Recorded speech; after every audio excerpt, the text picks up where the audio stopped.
Your hands are shaking, nurse. Stop. They tell me you either saw something or you're lying about how innocent you are. Now finish stitching the wound. My shift ended hours ago. I was only supposed to drop off supplies. I didn't see anything. I only want to get home to treat my father. I didn't see anything. Dean Kang dismissed her plea as the oldest lie in Seoul. He ran a billion-dollar empire. He wasn't about to let a mere witness touch his blood without securing her. Lena tried to appeal to his logic. Her professional silence was guaranteed by her license. She only wanted to finish and forget the room existed.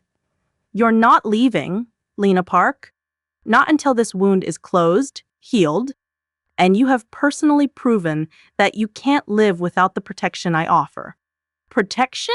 Lena fired back, shaking her head against his grip. He was a criminal. He was her hostage. No, nurse. I'm your leverage and your patient. Now stitch, or your father gets the bill for your disobedience. Lena's desperate focus on her father was the only thing keeping the needle steady. Finished the final suture, knotted it, and clipped the thread. A perfect, professional job.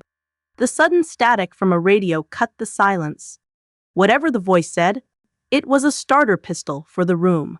Dean moved with the controlled grace of a predator who'd never been prey, pulling a black gun. He commanded his men, grab the nurse. They move now. If she dies, they all follow her. Terror finally froze Lena. A huge guard yanked her to her feet. She wasn't an employee. She was a resource, a necessary tool. A loud, sustained burst of automatic gunfire outside the door. Glass shatters. Bullets ripped through the drywall where she'd been standing moments before. Dean spun, his own body instantly becoming a shield, his injured side scraping the wall. They moved with brutal, military precision. Dean's grip on her arm was a vice, hauling her through the maze of hallways and down into a secured underground garage. She was shoved into the back of a black SUV beside Dean. The powerful man, voice strained from pain and urgency, commanded her again. She would treat the wound again once they stopped. She needed to understand her value. Lena could only manage a single statement. She understood he was using her. Dean leaned closer, his dark eyes like shards of glass. He threatened the single thing she cared about, more than her life. He named her father, the rare heart condition, the surgery she couldn't afford. He already paid for the best surveillance in Seoul, and, as of 5 minutes ago, he paid for her father's life. Mr. Park was moved to a secured facility, treated by Dean's personal doctor. He would live as long as Lena stayed and tended to him. Personally, Lena pressed herself against the cold leather seat. This wasn't protection, it was absolute possession. Her healing hands had just signed a contract with the devil. The SUV pulled into the private garage of the Obsidian Tower, the most exclusive, most dangerous fortress in Seoul. Lena knew with terrifying certainty. She had just stepped into a golden cage. Dean Kang did not offer Lena a room. He offered her a gilded medical wing. She was no longer a nurse. She was a personal physician confined to the most secure, opulent prison in Seoul. Her world was now the 20 feet between the glass walls and her patient. Lena immediately accepted the reality. She cleaned the instruments, prepared the antibiotics, and sterilized the private suite. She would not be paralyzed by terror. She would be governed by the Hippocratic Oath. Her fear was immense, but her dedication to her profession was absolute. If she was forced to save a monster, she would do it perfectly. The first week was defined by the ritual. Every morning and every evening, she approached the powerful, damaged man, whose life literally rested on her sutures. The treatment created a tense, confined intimacy she was forced to endure. Dean, despite his severe pain, never rested. He used the time not for recovery, but for interrogation, drilling past her medical professionalism into her soul. Your file says you work 80 hours a week. Why, nurse? Is poverty a choice or a habit? I am treating your wound, Mr. Kang. My finances are not relevant to your recovery. Everything about you is relevant to my recovery. You are the only clean thing I touch. Are you aware of how easily I could compromise your license, your career? And are you aware, Mr. Kang, that if I were compromised, the infection would kill you long before your enemies could? A silent truce settled between them. She held his life in her hands. He held her father's. Lena treated the new wound with clinical perfection. But the greatest source of her conflict lay in the permanent damage she saw every day. His torso was a map of his violent history. Blade wounds, bullet grazes, and the jagged, permanent lines of old betrayals. They told a story of a long, brutal fight for survival that began long before he became CEO. One evening, while applying a fresh dressing, Lena spoke, her voice lower, less defensive. That scar, the one near your rib, it's old. A blade, not a bullet. Yes. From a time when I was the one begging for a savior. It cost me everything. Lena saw a flicker of something raw and broken. The man beneath the monster. Her hands meant only to heal. You survived. You built an empire from the blood of your past. That doesn't make you a monster. It makes you a survivor. I'm a survivor who needs a nurse, and you, Lena, need a protector who never fails. He pulled out his phone, and a secure screen lit up on the wall, showing her father resting comfortably, receiving care. She can only dream of providing. Your father is safe. He is healing. He is my property, just as you are. You see? You belong here. You always have. The golden cage had closed, locked by the one person Lena was fighting to save. Her father's life was the fee for her servitude, and the physical bond with Dean Kang had become an unbreakable chain. As the weeks passed, Lena's forced proximity began to take a toll, twisting her fear into a perverse form of necessity. She needed his money for her father. He needed her touch to manage the blinding, constant pain. But the dependency went deeper. Dean found that Lena's presence silenced the noise. The endless strategies, the plotting, the ghosts of the city. They retreated when her clean, steady hands were on him. He began to reveal small, calculated vulnerabilities. He talked about the city's underbelly, not with pride, but with a weary cynicism that hinted at a childhood of struggle. He tested her moral boundaries, describing brutal acts, waiting for the disgust that never came. Instead, Lena offered clinical judgment and a strange, steady empathy. The violence you commit, it's a high-level defense mechanism. You hurt before they can hurt you. But you are still bleeding out on the inside, Mr. Kang. My stitching won't fix that. A psychological assessment? I pay you to keep me alive, nurse, not to save my soul. They are connected. If you don't address the reason you're always fighting, you will bleed again. And next time, I won't be here. Dean's eyes would always darken at the mention of her leaving. He spent his days arranging his empire to make her captivity permanent, anticipating every need she might express. Expensive, custom-made clothes appeared in the closest. Rare medical books arrived from across the globe. He didn't ask what she wanted. He simply acquired what he believed she deserved. Lena fought the corruption of his gifts. She ate only the simplest food, only the hospital scrubs. She had laundered herself, but the walls of her resistance began to crumble under the sheer weight of his relentless care for her father. Father was thriving. He was safe. One stormy night, the fear came not from a bullet, but from a dream. Dean woke screaming, the sounds muffled against the imported silk sheets. He was reliving the night of his original injury. The deep, cold betrayal. Lena rushed to his side, her nurse's instinct overriding her terror. She didn't offer a sedative. She sat beside him, waited for the tremor in his hands to pass, and spoke in the low, rhythmic tone she used to calm frantic patients. You are safe. You are in the tower. The wound is clean. Breathe. Count the scars, Dean. They are proof you survived. She used his first name, an intimacy that stunned them both. Dean looked at her, his eyes wild and disoriented, before a slow, possessive understanding dawned. You are here. You stayed. I am your nurse, and you are my patient. You were having a nightmare. I was having a nightmare where you walked away.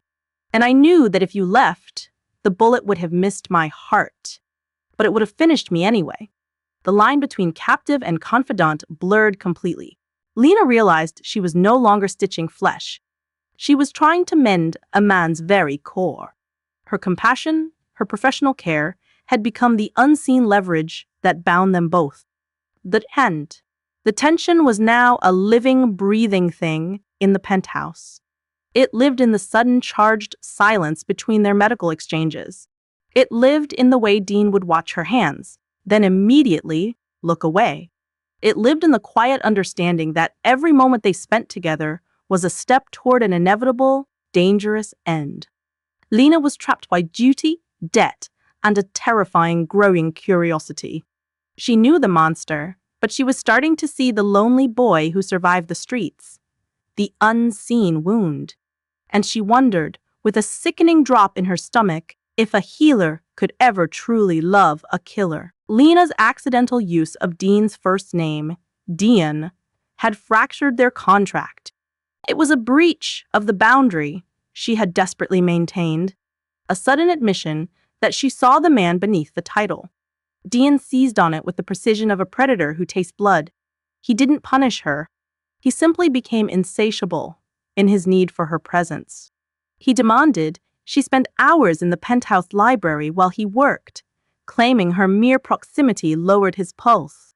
He'd ask her medical advice, then switch the topic to her favorite childhood memory, meticulously collecting data points that built a terrifyingly intimate profile of her heart. Lena was drowning in the complexity of her feelings. Dean was a murderer, yet he read economic journals to her father's doctor to ensure the highest quality of care. He was possessive, yet he gave her the space and supplies she needed to practice complex medical procedures, respecting her skill above all else. She was starting to realize that the man she feared was also the man who made her feel utterly, completely safe from the chaos of the outside world. That safety was shattered one afternoon by the arrival of Hana, an elegant woman in a sleek, lethal red dress. Hana was Dean's top strategist, and clearly a former associate, or Morse. Hana saw Lena not as a necessary nurse, but as a fatal weakness. The boss is wounded, not foolish, nurse. He tires quickly of small, quiet things. I've shared his bed many times. He is a man who requires power and steel, not bedside manner. You are merely a bandage. When the wound closes, the bandage is discarded. Lena felt a sharp, humiliating pang of something she recognized as jealousy.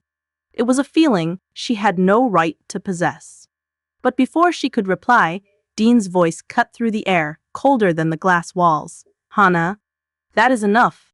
I am simply protecting our resources, Dean. She is a liability, not an asset. Lena is not a resource. She is necessary. And I do not discuss my necessities with staff. You are dismissed. Hana shot Lena one last venomous look before retreating. Dean approached Lena slowly, his eyes searching hers, demanding to know what poison Hana had left behind. She says I'm a bandage, that you will throw me away when you are healed. Hana has a high opinion of herself and a low understanding of my needs. She provided passion. You, Lena, provide peace. Passion is temporary. Peace is necessary for survival. She was a transaction. You are salvation. His words were possessive, terrifying, and the closest thing to a declaration of need Lena had ever heard. The external danger, however, refused to be ignored. Dean's lieutenant, Minho, arrived with grim news. The syndicate was actively trying to trace Lena's family connections. Convinced, her father held a key to missing funds. Lena's capture was now public knowledge in the underworld. The threat solidified the walls around her, turning her fear into a fierce, protective instinct. She looked at Dean, this dangerous, wounded man, and realized she had made her choice. Her father's safety was paramount. I can't leave, but if I stay, I won't just be your nurse. I need to understand this world. I need to be ready to protect him myself. You are finally thinking like a survivor, nurse. You are asking for a sword when I already gave you a shield. Lena stepped closer, the professional distance evaporating. She laid a hand against his newly healed side, feeling the hard muscle beneath her palm. I am asking to stop living in the shadows of your power. I want the knowledge. I want to understand the monster I am relying on. Dean's composure cracked. His eyes darkened, a fire igniting in their depths. The psychological barrier they had meticulously constructed shattered under the weight of her honesty. You want to know the monster? The monster wants to know why touching you makes him forget every rule he ever lived by. The monster wants to know what your mouth tastes like. Dean lunged, his control snapping. His hand cupped the back of her head, pulling her in with a violent, demanding possessiveness. The kiss was a collision of their two worlds, his power, her innocence, his darkness, her healing light. It was desperate, fueled by weeks of unspoken need and confined intimacy. Lena didn't resist.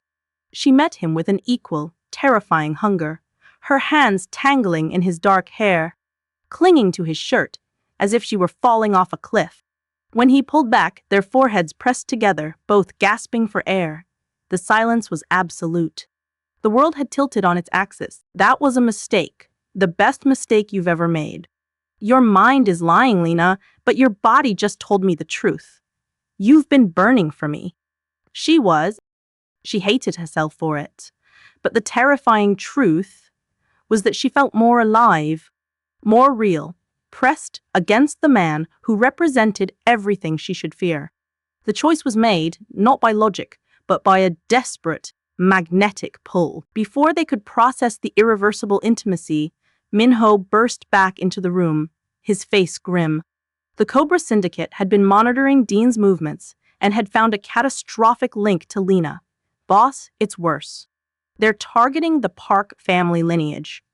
They believe Lena's father is the key to the missing funds. They've located his transport route from the facility. The blood drained from Lena's face. The gilded cage had failed. The external plot had finally broken the walls of their sanctuary. They want her father? They will pay in blood. Prepare the vehicles.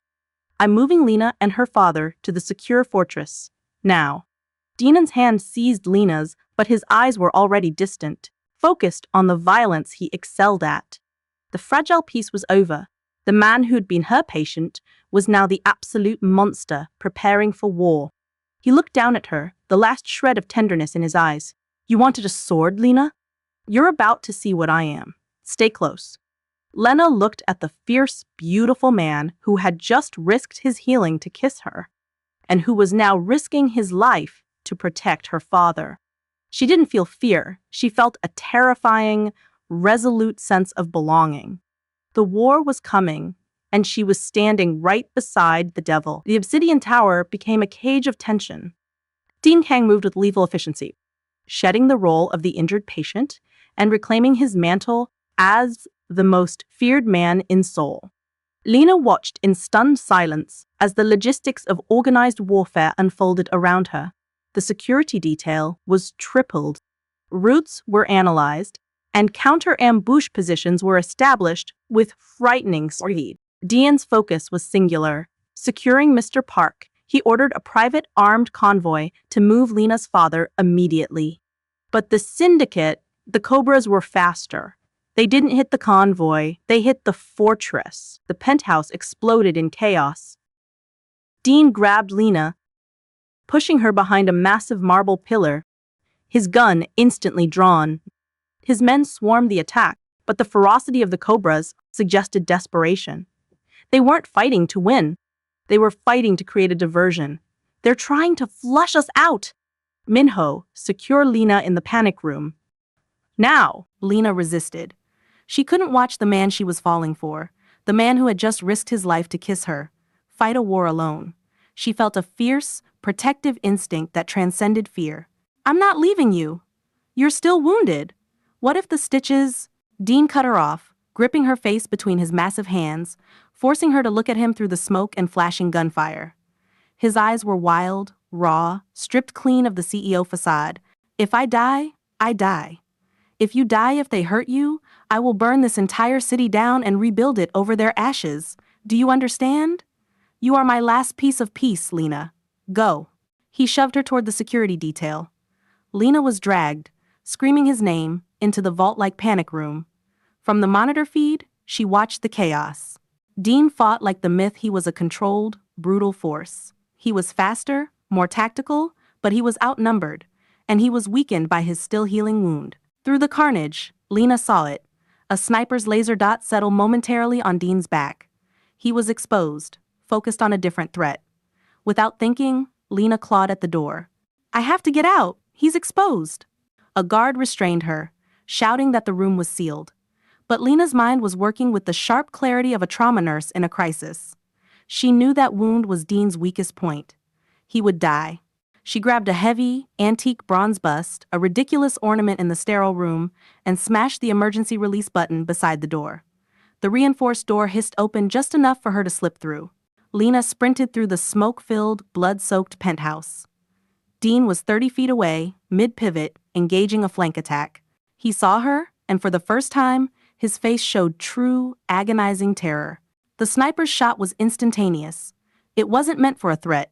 It was meant to eliminate the head of the empire. Lena didn't think. She didn't duck. She threw herself forward, covering the exact spot on Dean's torso, where her stitches held his life together. The impact was like being hit by a freight train. Pain exploded through her shoulder and chest. She heard Dean's guttural scream, a sound of pure, unadulterated devastation, before the world went silent and gray. Dean Kang moved faster than the bullet had.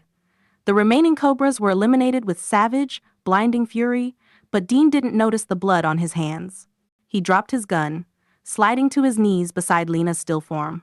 You stupid, brave, infuriating woman. You should have run. You should have hated me.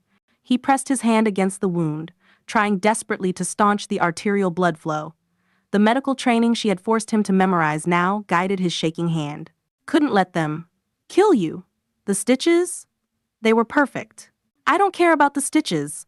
I don't care about the empire. I care about you. You are my life. Do you hear me? If you die, I will follow you just to kill you again for leaving me.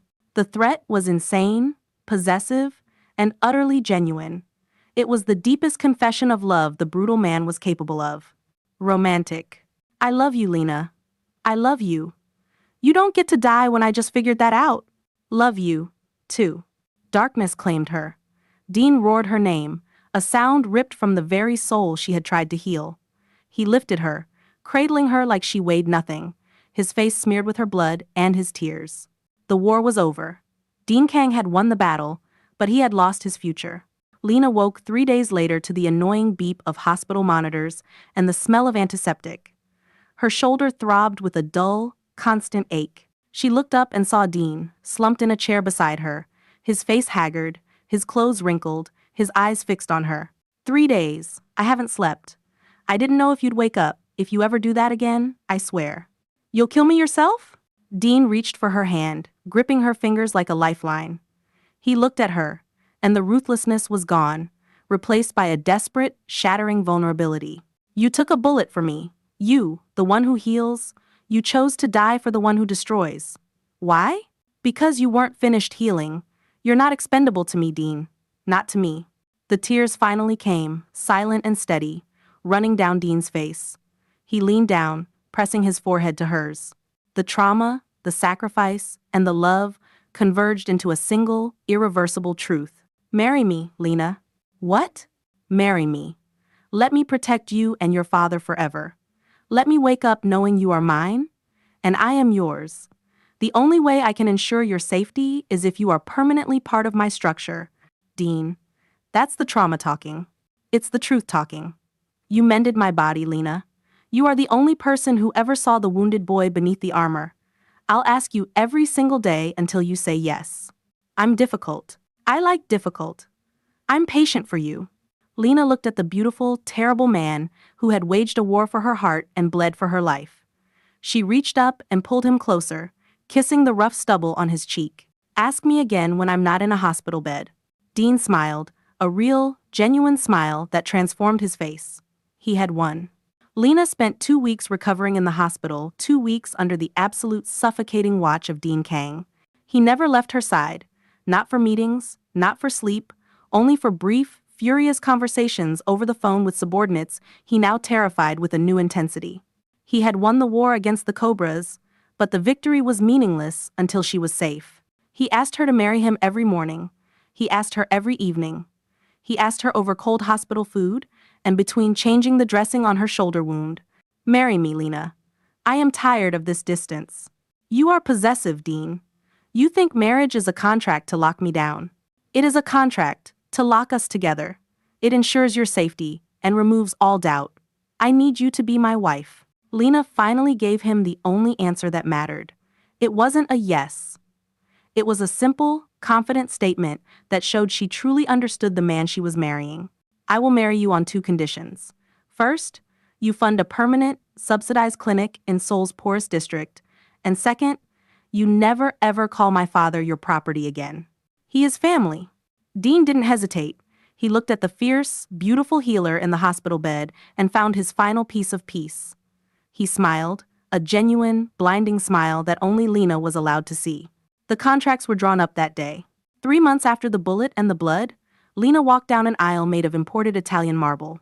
The ceremony was small, attended only by Dean's most trusted guards and Lena's now healthy father, who wept tears of joy and disbelief. Lena wasn't marrying a CEO. She was marrying the unseen wound she had sworn to heal. Their life together was a continuous, thrilling clash of light and shadow. Dean ensured her father lived in peace and security, his medical bills paid forever. Lena ensured Dean remembered his humanity every single day. She had set up the new medical clinic, naming it the Sanctuary, and insisted on working shifts there. Dean hated it. He hated the potential risks, the exposure, the time she spent away from the fortress. But he learned to manage his possessiveness, turning his obsession into a protective infrastructure. He funded the clinic lavishly and posted silent, invisible guards outside, accepting that her dedication to saving others was the very quality that saved him. They communicated in the language of honesty she had forced upon him. He still controlled, she still challenged. She would look at his vast, opulent world and ask pointedly, "How many people could we feed with the cost of this antique rug, Dean?" And he, surprisingly, would listen. "I will open 3 new community centers, 1 for every $1,000,000 that rug is worth. Does that satisfy your moral compass, Nurse Kang?" A year later, Lena told him she was pregnant. Dean didn't move for several minutes. The man who ordered executions and controlled global markets simply broke down, his head bowed, tears silently soaking her shoulder. It was the purest form of vulnerability she had ever witnessed. 3 years after the wedding, their life was complete. Dean was standing on his penthouse balcony, overlooking the glittering, conquered city. He wasn't alone. His daughter, Mira, was asleep in her cradle inside, and Lena was reading beside her. He was still Dean Kang, the most feared man in Seoul. The dragons tattooed across his arms were still symbols of lethal power. But now, he had something to lose that outweighed his entire empire. The sound of his daughter's laugh, the steady rhythm of his wife's heart. Lena joined him on the balcony, leaning into his strength, fitting perfectly against his side. The scars on his torso, the old wounds, and the one new scar she caused were their shared history. "What are you thinking about, Dean?" "I'm thinking about you. Always you." The woman who walked into a room full of blood and saw not a monster, but a patient. "You gave me my father's life, and you gave me a home. You are not a monster. You are just a very difficult man who needed a good nurse.